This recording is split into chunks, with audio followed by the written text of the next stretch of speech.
स्वच्छता अभियानाची सुरुवात 2018 मे मध्ये झाली। ही सगळी प्रेरणा स्वर्गीय बाबा आमटे, प्रकाश काका यांच्या प्रेरणेतून आली। माझा जन्म हा मूळचा मूल तालुक्यातील सोमनाथ इथला आहे।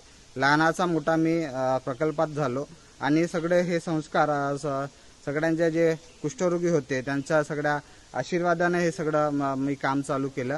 कारण की त्यांच्या सानिध्यात मी वाढलो। कुष्ठरोग्यांचे त्यांनी मला लहानाचं मोठं केलं, त्यांचं बोटं पकडून मी चालायला शिकवलो आणि बाबांच्या प्रेरणेतून हे सगळं मी काम केलं। सोमनाथची आठवण माझ्या मनात सदैव असते। तर कुठेतरी आपण काहीतरी केलं पाहिजे समाजासाठी।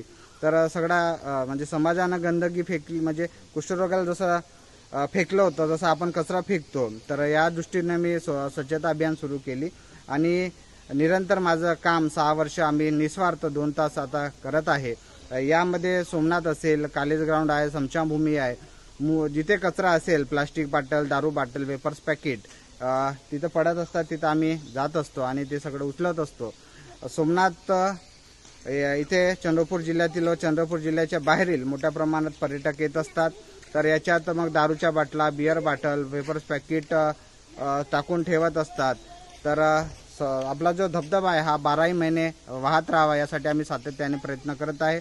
आणि आजही 12व्या महिन्यातही आज पाणी आहे। आज भर उन्हाळ्यातही सोमनाथला पाणी आहे आणि आम्ही सातत्याने रोज सकाळी 2 तास देत असतो। सोमनाथला बुधवार आणि रविवार येऊन स्वच्छता करतो। मग कॉलेज ग्राउंड असेल, मूळची स्मशानभूमी असेल आणि चंद्रपूरचा जो रस्ता आहे राष्ट्रीय महामार्ग, तिकडे ज्या दारूच्या बाटला असेल, बियर बाटल पडून असतात, बिस्लरी बाटल, ते उचलण्याचं काम आम्ही रोज निस्वार्थ करतो। जनसामान्याला आम्ही घमेले, पावडे, डस्टबिन, झाडू मागतो आणि त्याच्यातून हे सगळं चालतं आणि हे सगळे निस्वार्थ आहे। स्वच्छता मित्र टीममध्ये 5 व्यक्ती आहेत। ते जसं जो वेळ भेटतो तसे ते येत असतात आणि परिसरातली स्वच्छता आपण करत असतो। अशा पद्धतीने निस्वार्थ 6 वर्षापासून निस्वार्थ स्वच्छता अभियान चालू आहे।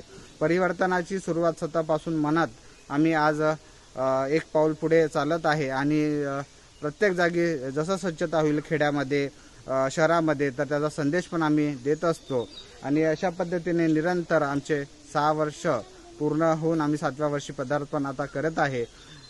मूळमधील किंवा चंद्रपूर जिल्ह्यातील सगळ्यांना विनंती करतो की आपण कुठे पर्यटन ठिकाणी जात असाल तर कचरा डस्टबिनमध्ये टाका, जेणेकरून आपलं पर्यावरण वाचेल, आपण सुरक्षित राहू। आपलं जंगल एवढं चांगलं असल्यामुळे आपणही परिसरात कचरा टाकू नका, अशी मी आपणास नम्र विनंती करत आहे।